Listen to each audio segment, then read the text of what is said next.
அண்ணா முனியப்பன் பேசுகிறேன். 9 பேர் 8 பேர் வெளியே நிற்கான். நான் உள்ள எங்கள் அண்ணங்கிட்ட உள்ளே வந்து நான் கேட்கலாம். எனக்கு அந்த ஒரு பாசம்.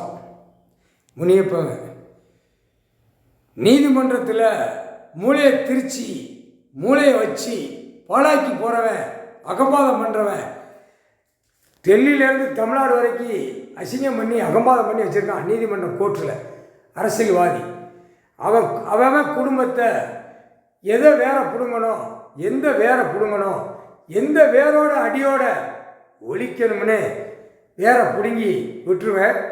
அதை எல்லாம் போர்டு மாட்டை போய்கிட்டே இருக்கும். ரோட்டு காட்டில் போர்டு மாட்டை போய்கொண்டே இருக்கும்.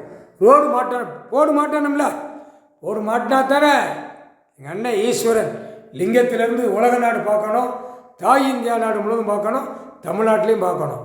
அரசியல்வாதி தமிழ்நாடு டு டெல்லி வரைக்கும் எல்லாமே கணக்கு எடுத்து கையில் வச்சுக்கிட்டு தமிழ்நாடு முதலமைச்சர் வீட்டில் அடுத்தாப்புல டெல்லி முதலமைச்சர் வீட்டில் எந்த வேரை பிடுங்கணும், எந்த வேரோட போடு மாட்டணுங்கிற கணக்கு கையில் வச்சுருக்கேன். அந்த பவரை கொஞ்சம் எனக்கு வேணும். அந்த பவரை கொடுத்துருங்க அண்ணா. முக்கால் சத்தியம். அடுத்தாப்புல பஞ்சாயத்து போட்டு வார்டிலிருந்து தலைவர் வச்சுருக்காங்கல்ல, எம்எல்ஏ எம்பி மந்திரி பூரா டெல்லி வரைக்கும் எல்லாம் அனைத்தும் உள்ளவனை வேற பிடுங்கி விட்டுருவேன்.